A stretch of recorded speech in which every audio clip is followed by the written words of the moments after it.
Hi friends, అందరు ఎలా ఉన్నారు? నేను మీ శిరీషని. Welcome to Monal Raj world. ఈరోజైతే నేను మంచి సూప్ అయితే తీసుకొచ్చానండి.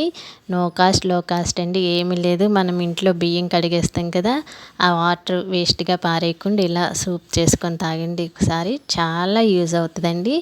నేనైతే ఇలా చేస్తున్నాను.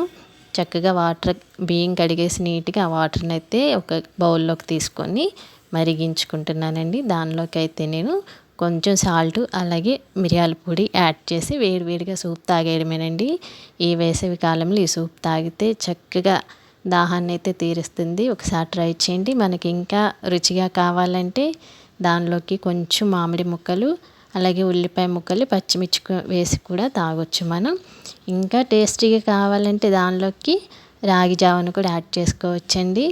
అదర్ కంట్రీస్లో అయితే దీన్ని బాటిల్స్ వేసి అమ్మేస్తారు. మన కంట్రీలో అయితే చీప్గా చూస్తారు కాబట్టి మనకి తెలియదు దీనిలో ఉన్న పోషకాలు. అలాగే చాలా ఉంటాయి, విటమిన్స్ ఇంకా చాలా ఉంటాయి. మీరు కూడా ఒకసారి ట్రై చేసి చూడండి. వేసవి కాలంలో చాలా మంచిదండి. ఇలా సూప్ చేసుకు తాగండి. ఏమీ లేదు కదా, లో కాస్ట్ నో కాస్ట్గా అయితే ఎలా అనిపించిందో కామెంట్ చేయండి. Thank you.